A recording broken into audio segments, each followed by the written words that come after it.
adjusting things on the table and getting things set up for us. All right, hold on. I think we could see everything okay now. I think we're doing all right. And then I got to get my brushes. I think we're going to be okay. All right, wait a minute. I want you guys to be able to really see this color. Color mixing, it's so important. All right, I think we're going to be okay. Okay, I have everything. The only thing I want to do is move my, I want to move the PC over more so I can talk to you guys. All right, I think we're going to be good. This is really good. I think I can see everything. I can see when people come in on this chat. Okay, so what I'm going to do is I'm just going to pick away at my drawing. I'll check back in a minute, see who's arrived. And then I am going to just work more on my drawing. And then I'll put the paint down. And then that's what I'm going to do. So today I'm going to work on flattened portraits with kind of either a pattern or going to bring in some flora, some flowers in the background. But I'm going to still keep things kind of simple. We're going to break things down. And we're going to mix the colors from the primaries like we've been doing, because those things are like kind of core important things. Simplifying things makes everything easier. And when we're breaking those things down into basic shapes and things, I have a little reference here that I can show you. I'm just using this reference, but I'm changing it as I draw. This is a reference out of a fashion magazine, and sometimes I get these just because they're good to draw out of. Now, I've already changed her outfit. I don't stick to the plan here at all. So, but I liked the pose, right?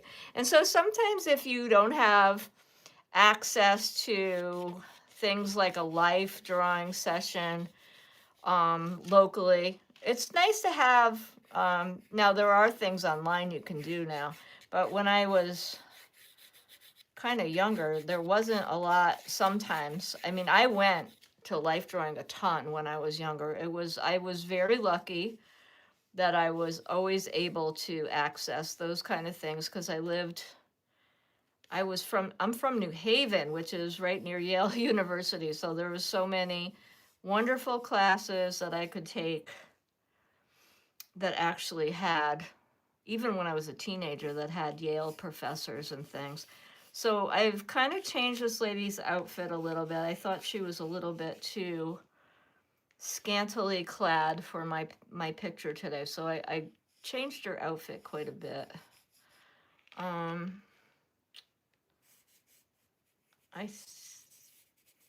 didn't really. Okay, so now I'm just gonna stick with the program here. I want to make her eye, she has beautiful, like really big wide set eyes, which I really like.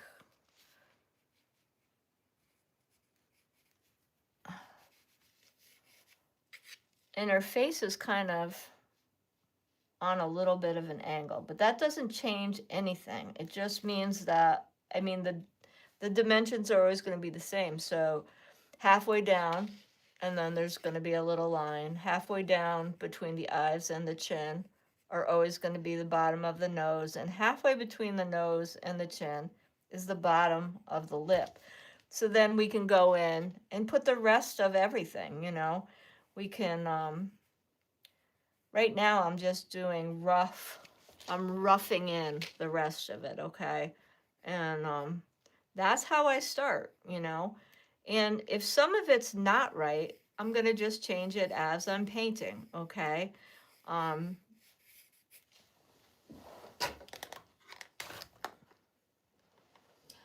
And hi Herna. Mycin. Is that your, I kill people's names on here.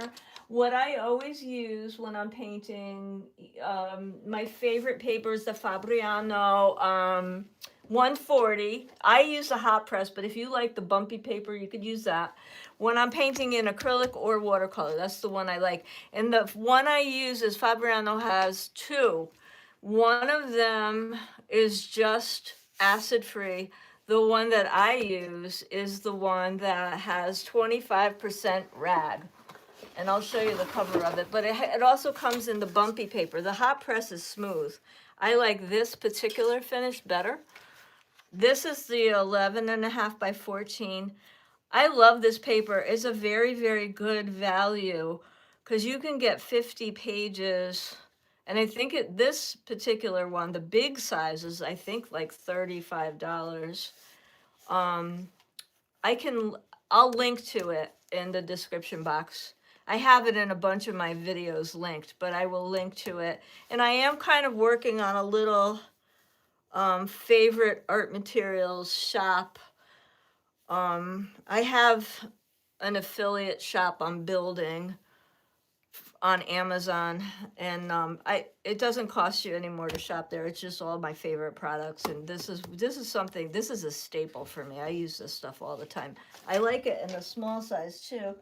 I get this size. This size I use even more because I take this everywhere. This is the smaller size. These both come in hot press, but this one's even less expensive, and this also comes in 50 pages. This is high quality watercolor paper. I really like it. Now, you will find watercolor purists that tell you you need to have 100% rag paper. I really get angry when people are such purists that it scares people away from painting, because they make you feel like if you're not using these really high and expensive materials that you can't even begin to paint. And it's wrong, and it's not correct.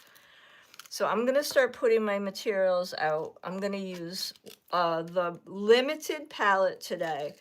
And I'm using a bright palette today. So I'm going to use primary magenta, which is a bright, cool red. And that's going to brighten this entire palette because I've used this same palette a couple of times with a cadmium yellow light. And instead of using the Payne's Gray like I've been using the last couple of weeks, I'm going to also use cerulean blue, which is a brighter blue. So this is a really bright, kind of cheerful color palette today that I'm going to be doing, okay? And then I'm going to put a little bit of black just to mix some shades. I don't use a lot of black, but sometimes I like to have it. And then I'm just going to put, of course, I always put my matte medium out. I think this is a new bottle I'm starting now because the other one finally pooped out on me. So I'm just going to open this one. This one is brand new. Now, I always mix with the matte medium. You could use gloss if you want, but medium is exactly the same as the paint. It just doesn't have any pigment, and it's made for blending, mixing, and creating glazes. So it's really important. You're really only supposed to be rinsing your brushes out in the water. When you're working with acrylic paint, you're really supposed to be using those mediums, the painting mediums, rather than using water to dilute your paint or mix your paint. Okay, so I'm grabbing some paper towel here, if you're wondering what I'm doing. Why is she out of her chair? Sit down, sit down. So that's what I'm doing. I'm getting I can't paint without paper towels, and I need my baby wipes. Those are important. And then I can start mixing. So then I'm going to just mix some colors here. So I'm going to mix all the colors from these colors here. I also like to do a quick mist with the water, just a little bit of water. That just keeps things moist. And then I'm going to go ahead and mix. I think I'm going to start with my flesh tones. And I always start with the lighter one first. So I'm going to pretty much use all this yellow, and I'm going to create an orange, okay? This first thing I always do when I'm creating flesh tones is I create an orange color. And it's really easy to create a bright orange when I'm using this really beautiful magenta, okay? So I'll get a really bright orange. And I'm going to give myself some more plain yellow, more yellow here, because I really want it to be a nice bright orange. Now, when we're mixing the flesh tones, we want to start with a brown, because we're going to create tan and then add some rosiness to it. So right now I have a beautiful, beautiful bright orange. And then I'm just going to go in with the smallest amount. Now, blue is really intense, so I'm grabbing the smallest amount. I'm going to show you like that much. And I'm going to mix that in. I may not need more, but it immediately will start to turn this brown. I'm going to mix it in really well. If I need a little more now, so last week we used, I believe we used Payne's Gray, which is a more intense color, okay? And now this one is not as intense. It's not as opaque a color. So I might need a little bit more. But you always go in with less of the darker, more intense colors. And then, because you can't take it out, you know, and then you're over there mixing in the lighter colors forever. And then I'm going to mix. So now it looks like we're getting very close to where we want to be with the brown. And once I get like kind of a medium creamy rich brown where I am right now, so it was very little bit of blue that I had to add, because we're going to mix just a little bit more of a darker value out of this. But right now I'm going to take about half of this, and I'm going to mix a lot of titanium white into it. And titanium white, again, is the brightest, most opaque white. So if you use zinc white or Chinese white or any of those, you would need far more white to get the result I'm getting. And that's why we use the titanium. So now I'm getting a kind of a medium value. And I'm really trying to go all the way to the bottom and mix this really well, because you don't want those blobs. And I am using a palette knife. If you don't have one, it's okay. You can just use an older brush, but you really want to be able to mix well. And believe me, there's lots of times when I'm painting and I'm like a little maniac and I need to, I want to do it so fast I don't even have time to look for it. So there we go. Now I'm using palette paper. If you don't have palette paper, you know what I do? I take a glossy magazine and I grab a page that's all writing. Or, you know, junk mail that's, you know, a page, a shiny page that's all writing. And then you know, I use that. All right, so here we go. So now I have two values, and I'm going to mix some of this stuff in again with more titanium white. I'm going to create a lighter value. So now I'm going to have three values. A light, light, light value, a medium value, and that dark value. And you really want to mix. I'm almost there with this. All right. So I have three values, dark, medium, light. And you do want to get in there, really mix all the way to the bottom. Now I want to make a little bit of a darker, cooler value with this dark value. So I'm going to add more blue to like a little bit of this up here. And I'm getting a beautiful dark, very dark value. Okay. And I'm just going to mix that up right up here. So now I have 1, 2, 3, 4. I'm going to clean this off really well. And then I'm just going to make one more very small amount of the very lightest value. So even though we're flattening, we're making a bunch of very subtle values. I know it seems like a lot, but it's not really.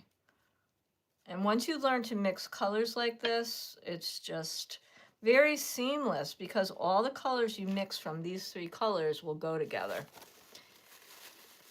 You'll never be confused about color mixing. And these colors that you create from the 3 primaries, they really do go really well together, and your color schemes all blend and look really nicely together.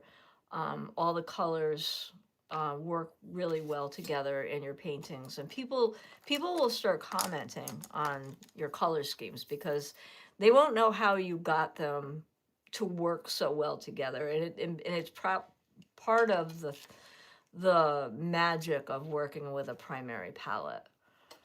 Okay, so now I have my matte medium here, so I can use this to blend. Okay. Hi, everybody. Hi, Nathan.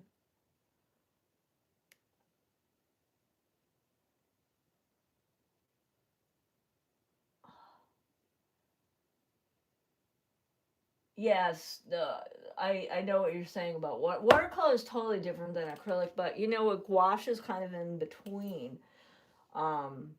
Yeah. So you can really get similar effects. I work in both. I've worked in watercolor and in acrylic, but I love both equally. Okay, so first what I'm going to do is I'm going to put a very thin layer of the lightest values first. I always do that. I put the lightest values on first, and she's got some naked legs, so I'm going to go for her leg first. But I'm going to do her face, of course.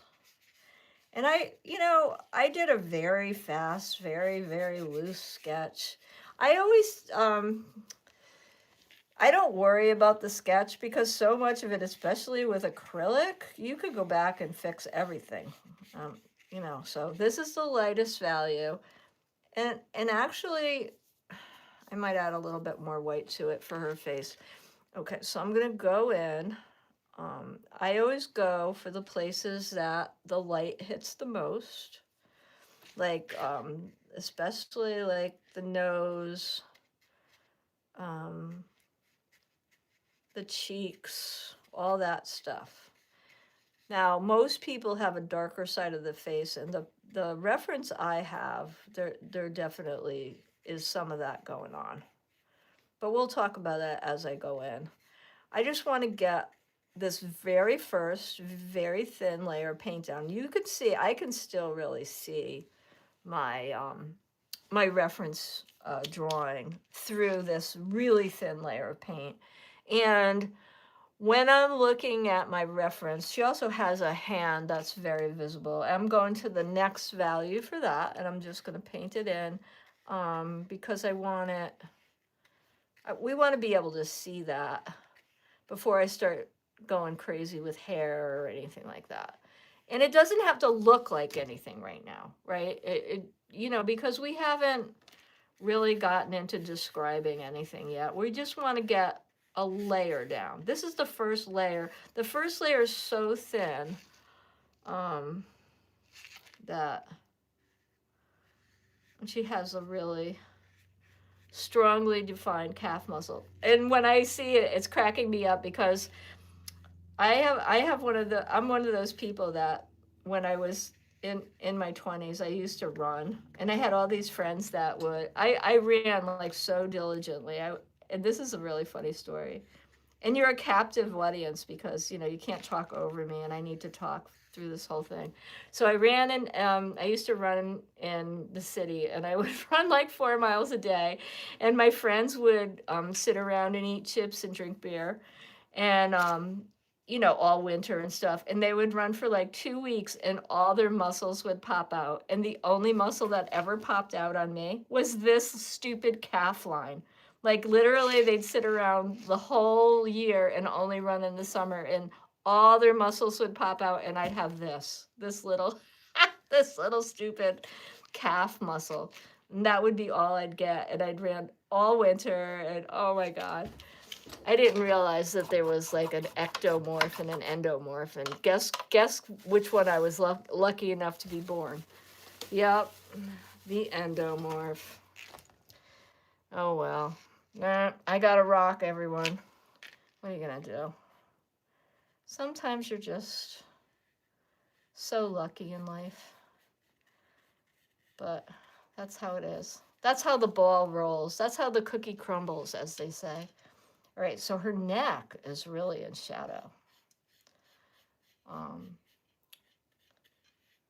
If we can't laugh at ourselves, we are in big trouble, folks. So, okay, so there, her neck is very in shadow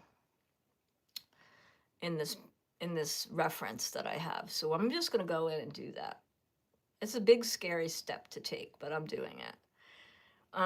She's wearing one of those cold shoulder tops, but I don't know if I want to give her one of those because I kind of want to take off. I've given her a different outfit, so I kind of don't want to use that in my painting.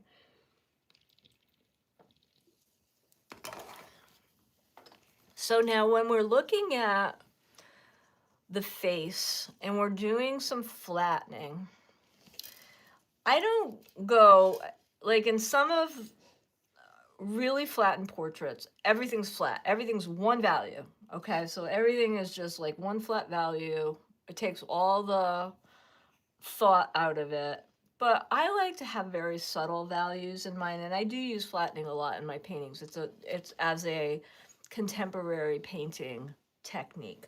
It's done intentionally, and I just find it interesting. So I'm gonna go in, I'm gonna put in subtle values, and it'll help define her face. Now, I made this dark value a little cooler, and what I mean by that is that this dark value is warm.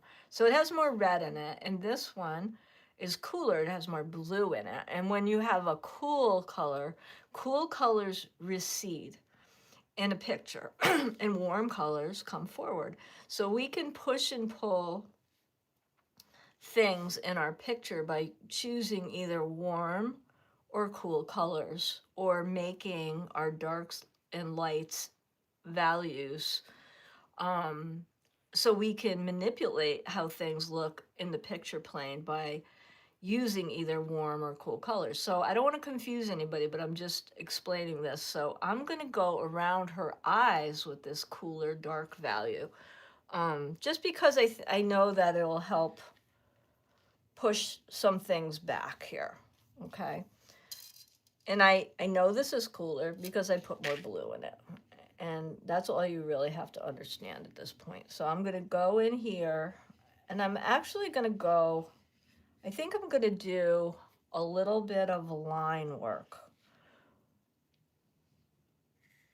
And that's another thing we do in flattening, is like, just like kind of defining things with line. We can create emotion, okay? And that's what I'm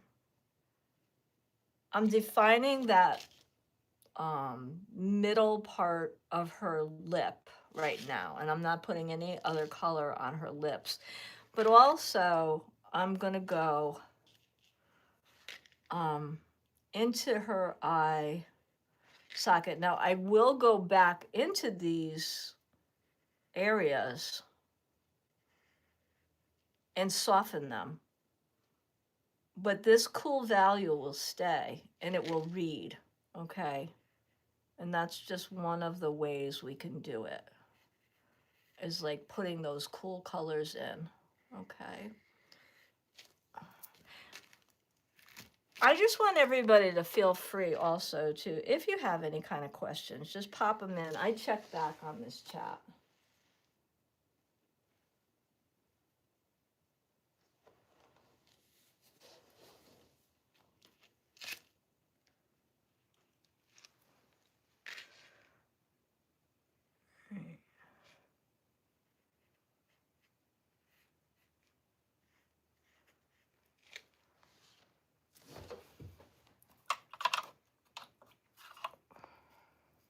So I'm just going to define some of this.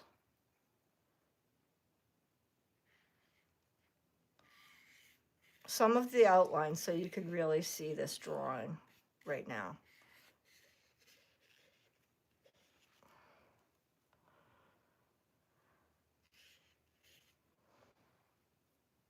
Because a lot of it, you'll be able to read it better. So that's where her hair is, and part of this is her shirt.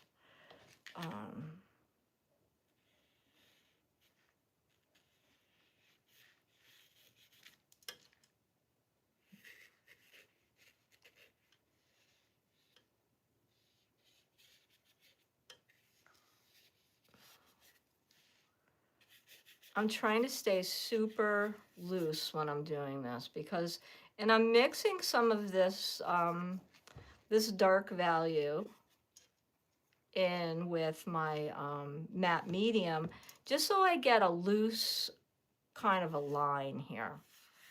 Because I don't want to go crazy until I've decided what colors I'm going to use and stuff in here. Now I think in the middle, that's going to be a lighter value, so I don't want to go too nuts.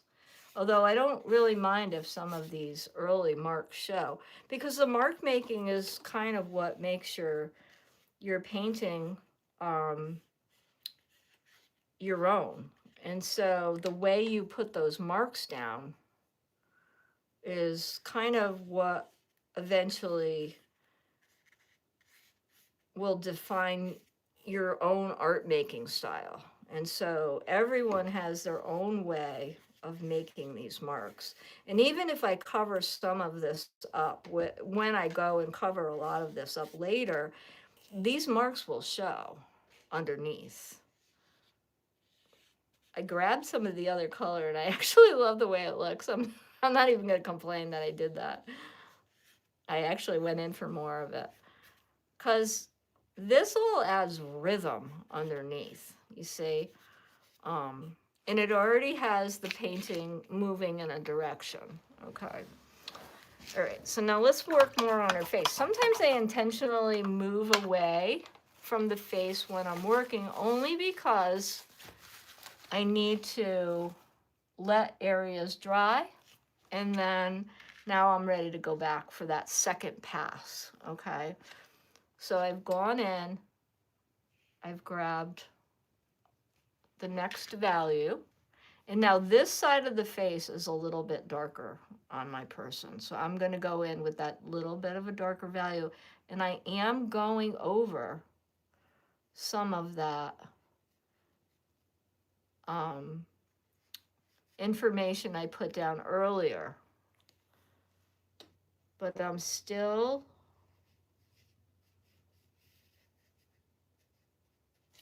it's still coming through and it's still reading underneath, okay? And then I'm gonna move some of this.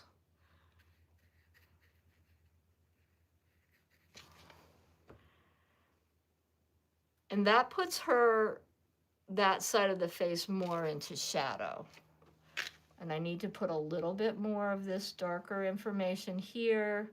But if it's too harsh and I don't want it to be harsh, I can come back with that lighter value and just soften that. But it still reads like a darker portion of the face.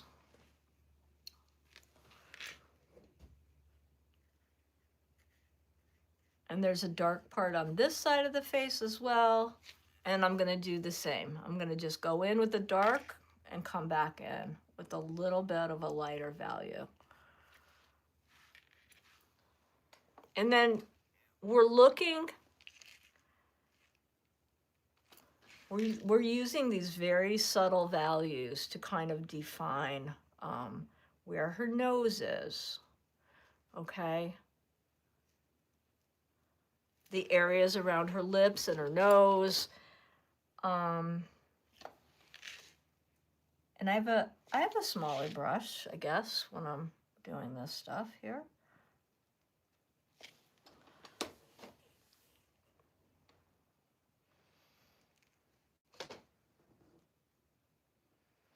She's got on some really dark makeup.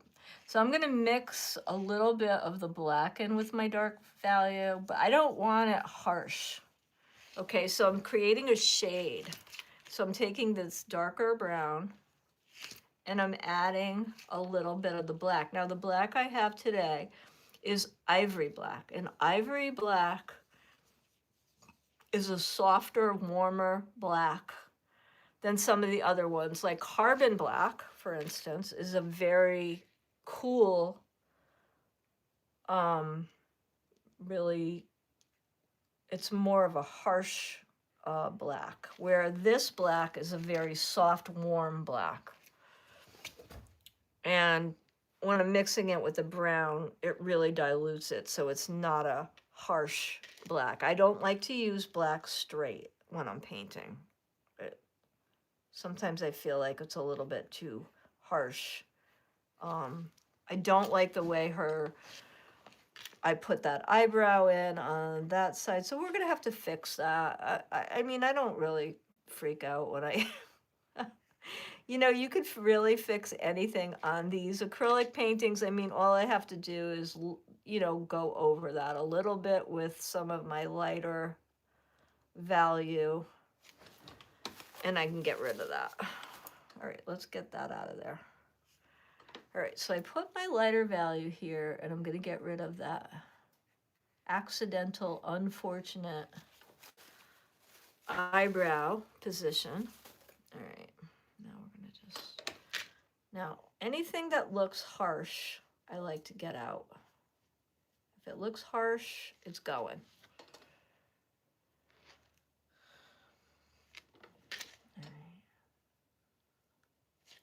All right, there we are.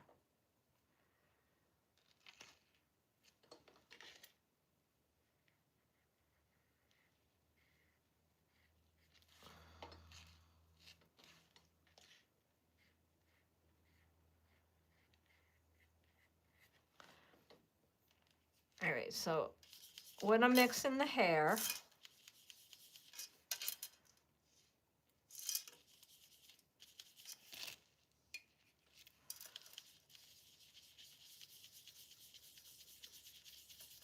same thing. I'm making her, I probably will use a variety of different colors. I'm mixing something that's almost going to be like a yellow ochre color. And I'm just going to pop some of that in here in the background. Because everything is so close with the face and stuff. I just want to see how that color is going to look on her. And if I don't like it, I'll take it out later. And I usually, I like to create the shape of the hair and not individual strands. Everybody does their hair differently, but I like a lot of movement in mine, and I like to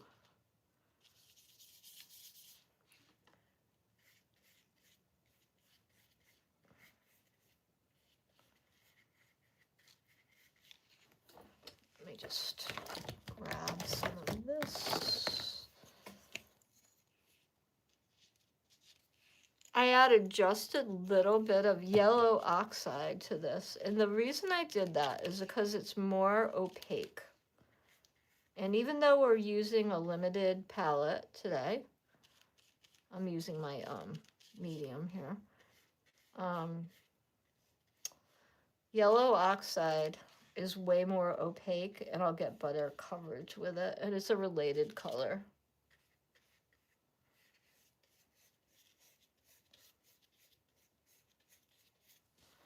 Okay.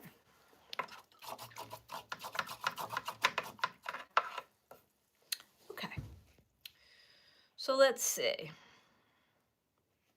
I want to bring a little bit of rosiness into her cheeks. So I'm going to mix in a little bit more of this magenta color into some of this lighter value. And just gonna put a touch of it in our cheeks. And if it looks really weird or harsh, then you just go over it with a little bit more of the lighter value, and it softens it nicely. But you can still see that rosiness.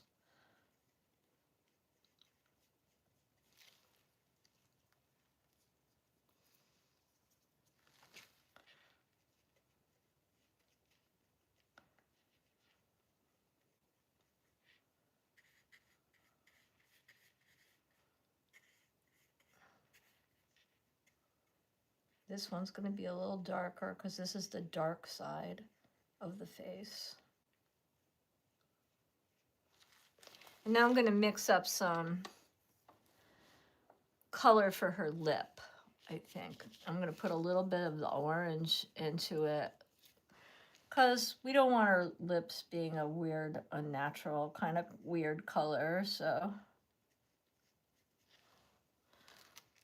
they're not as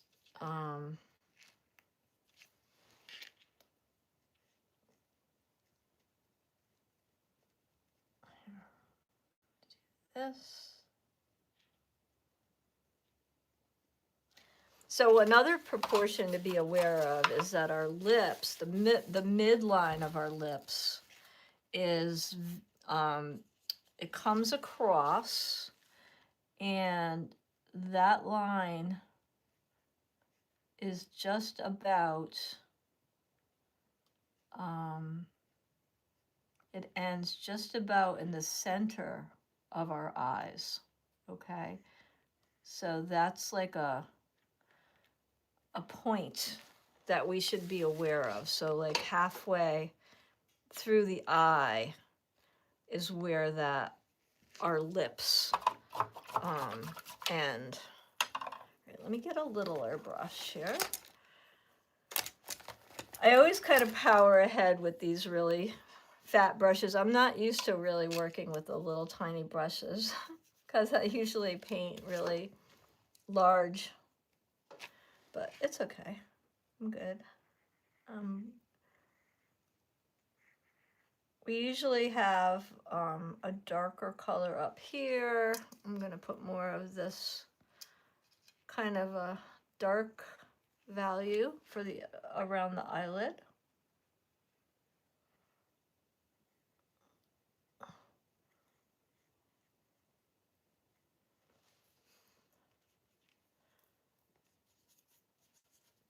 And if you've never painted with a medium before, the medium is designed to increase flow, to create glazes.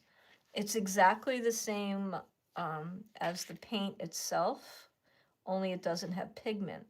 And so it's really intended to be used with acrylic paint rather than water. You're supposed to really wash your brushes with water, but you're really not supposed to be painting so much with the water. And a lot of people start acrylic painting and don't really realize that they're supposed to be using the medium as a vehicle for the acrylic paint. And they, they go along with the water, but you can always kind of tell when people aren't using it because their paintings don't have that same easy flow, and it actually acts more like an oil paint when you're using the proper mediums with it. They have one that slows down the drying time. They have mediums like this one, which this will actually slow drying a little bit too. But they have other ones expressly for slowing down drying time and blending and all that stuff. And a lot of times people aren't aware of them, or they just don't know how to use them. I just put a little blob in the center and I use it to mix my colors and all that other stuff. So here I'm mixing some white and blue, and I'm gonna make, I think, I'm gonna make a color. I'm gonna make a shade, I think. I'm gonna make a dark blue for her top, I think. Although I might want to bring in another color because I don't want it to be boring. I'm gonna add a little of the red, so maybe we'll get like a darker lavender kind of color here. Yeah, this is nice. Now, I know that everyone knows that purple is made by red and blue, but it depends on the blue and it does depend on the red that you use as to whether or not you're getting a nice lavender. I know it sounds counterintuitive, but it really does depend on which red and which blue you use.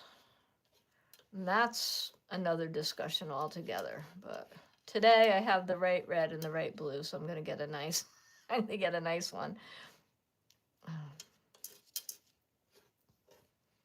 Okay.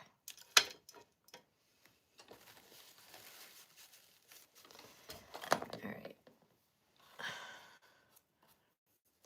So I am going to get in here and I'm going to, now because this is acrylic, it'll go right over the rest of this stuff. Okay.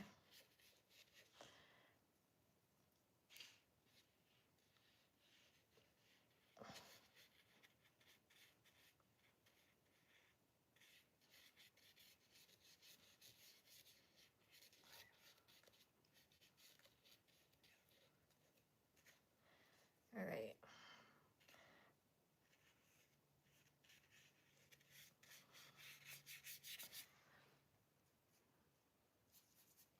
So the other thing that the medium does is you can create kind of transparent, nice transparent glazes with them. So if I go into this a little bit with the glaze, I can kind of create some nice thin layers, and get interesting effects with it. And I want this to kind of be a really fun and loose painting. So I'm kind of playing with these colors a little bit and just letting things flow on. I can always add additional paint if I want to tighten things up a little bit, but mixing it in with the medium is letting me kind of dance it on, you know, and just kind of play with it a little bit. Oh, thank you. Thank you. I'm having fun. You know, it's like paper dolls over here. I'm just having fun making her outfit. But you know, you could really experiment this way. And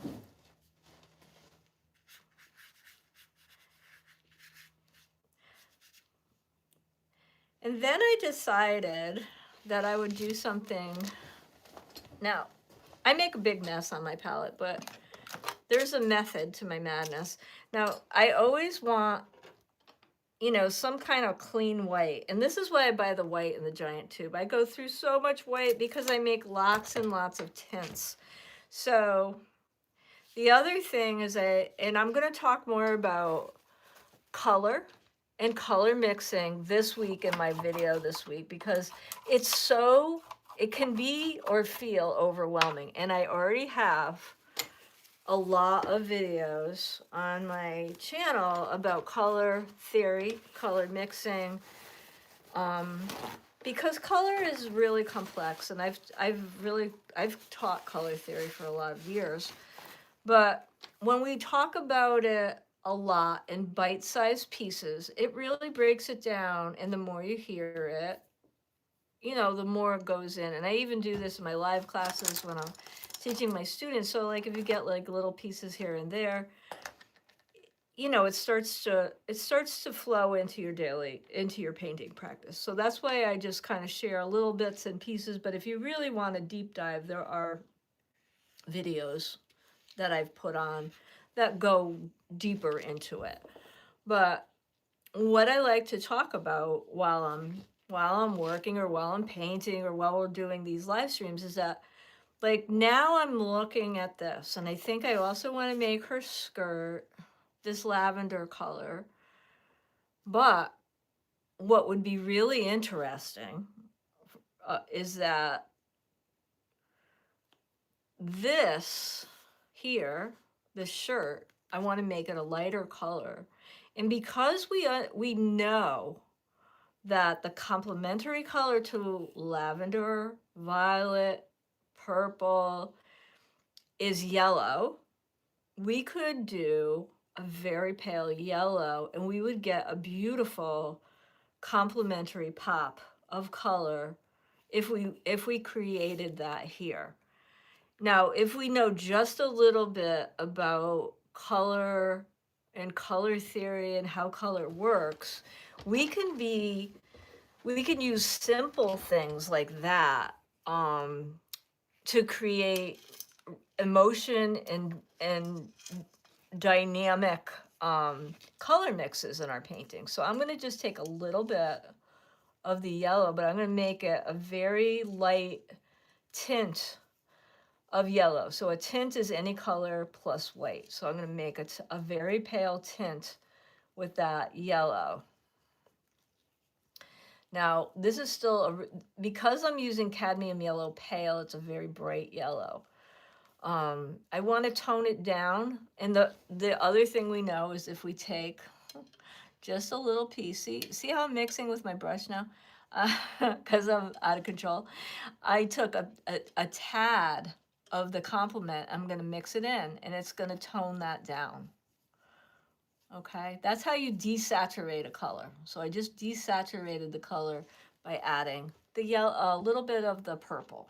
Okay, but you can see that when I put the yellow next to it, it really becomes what we call a singing color. Okay, and then I could add some of the bright back in, and we get beautiful marks there. And it's a very dynamic look.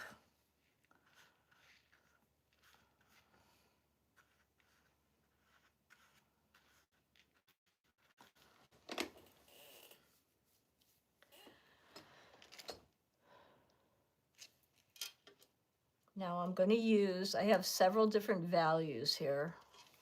So I'm going to create some interest because there's some texture that I see that I'm going to exploit on her blouse. So I'm going in with a lighter value here, and I'm just going to pop in a few details here, okay?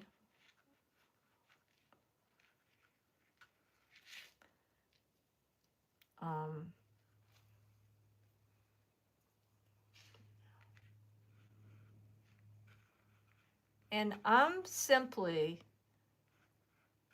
making marks to indicate texture. So I'm not like, you know, getting all crazy here. I'm not stressing myself out.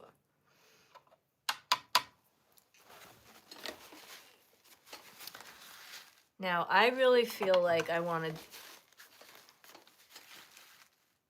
I feel like her neck, even though it's like way darker in the reference, I don't like how harsh it looks. So I'm going to go back in and I'm going to go mess with it a little bit because I don't like how intense that looks to me. I think it feels like a little bit too dark.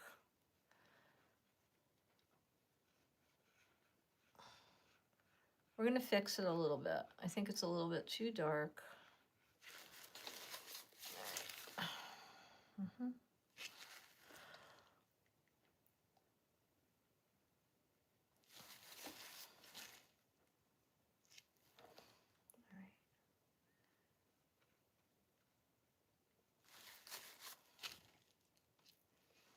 I think it was way too harsh.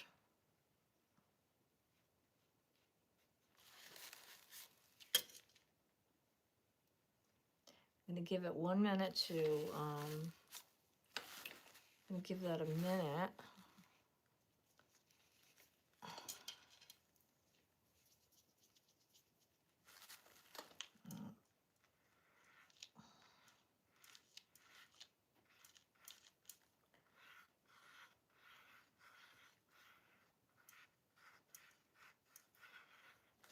Okay.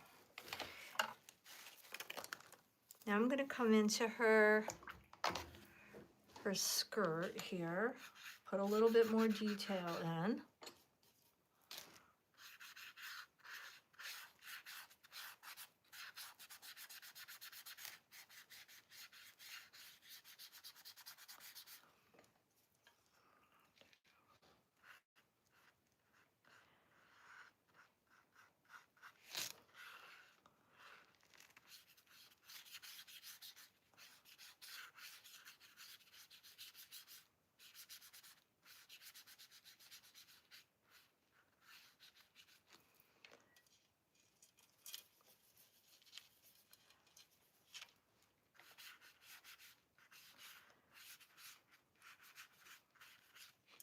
I'm making the bottom of this just slightly darker. I just added a little bit more blue into it.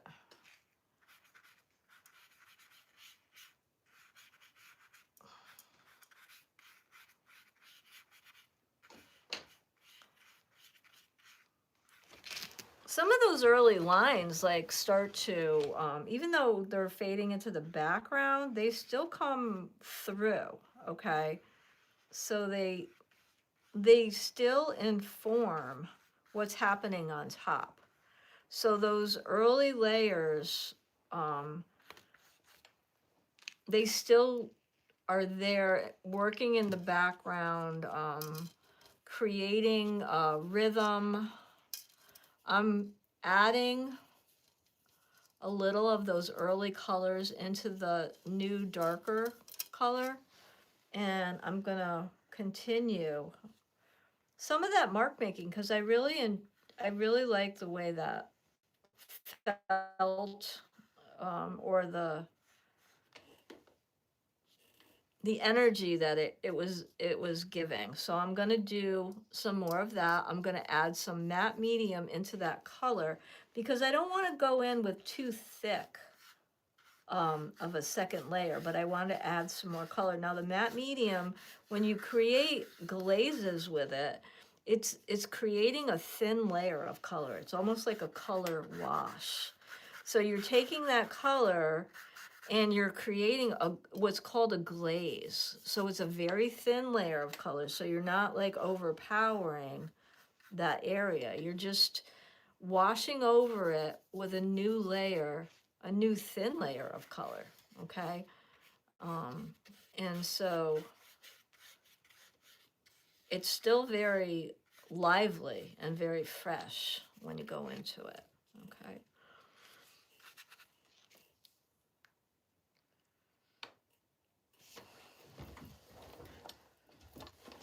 Okay, she's starting to look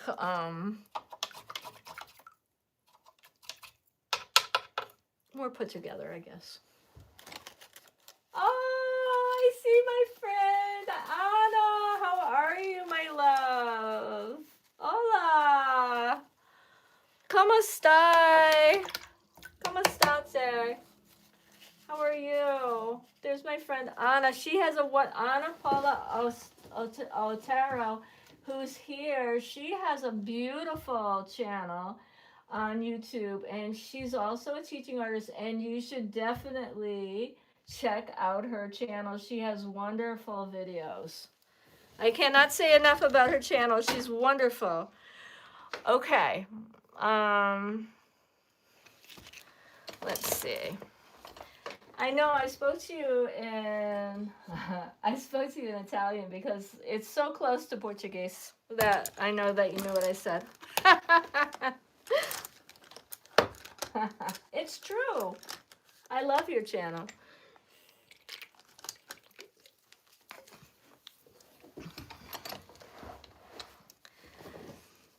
I think Anna and I at some point soon we'll do something together. We have to figure out how to do live. If I could figure out how to do the split screen, we'll have to figure out how to do a live together.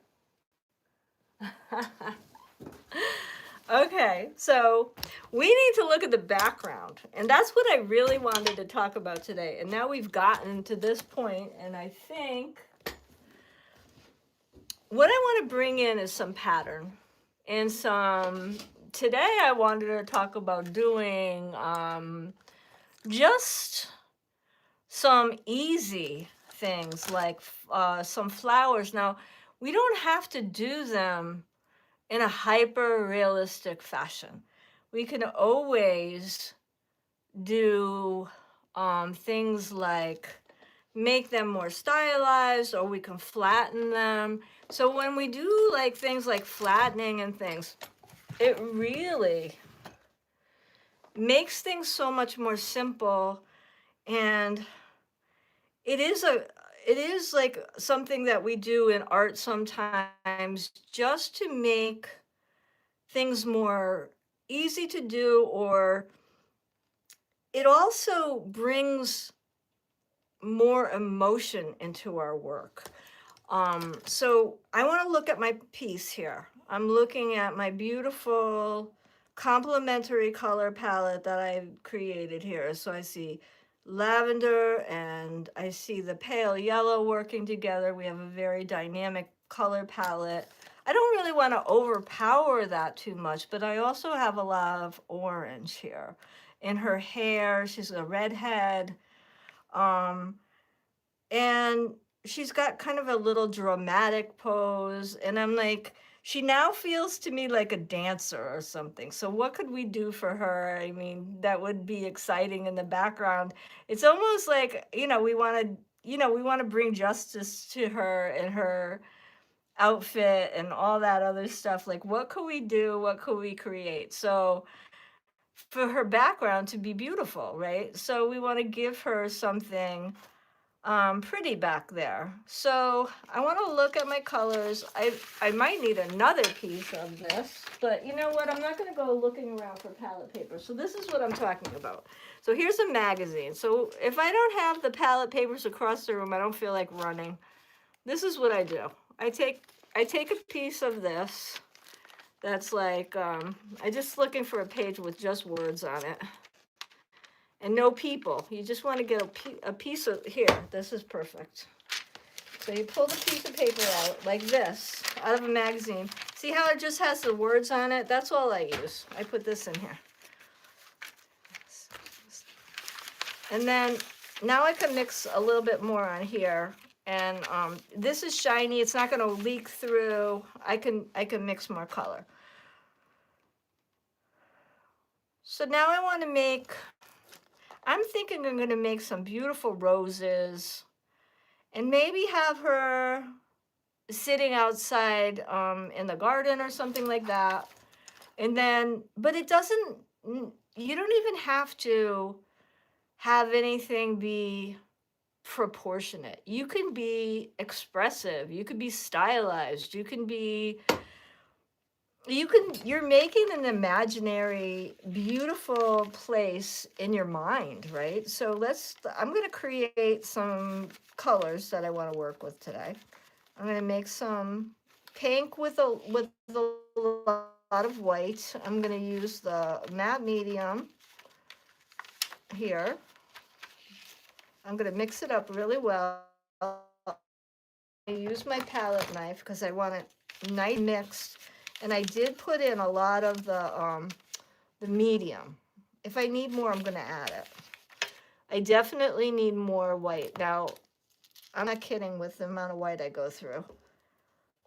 I keep Winsor Newton in business with this titanium white. I mean, I'm always buying it. So now I'm going to mix this nicely. I'm going to mix a big amount of this pink. This is the magenta. I think it's primary magenta is the one I'm using. It's probably one of my favorites. I also like the quinacridone magenta because it's very cool and makes beautiful, bright color palettes. All right, so the other thing we need to mix is we're going to want to mix some beautiful green. Okay, so I'm going to make this cerulean blue and yellow and the cadmium yellow light. This is going to make a really pretty green. All right, so I'm going to make some of that over here. I'm going to also add the matte medium into that. Okay, so now we have some really beautiful colors, and I'm going to do my my roses. And I'm going to make stylized roses. I really, she's got a big piece of something on her. Okay. Wow. Okay, let's go. All right, now, so I have more intense red here. I could make a darker value with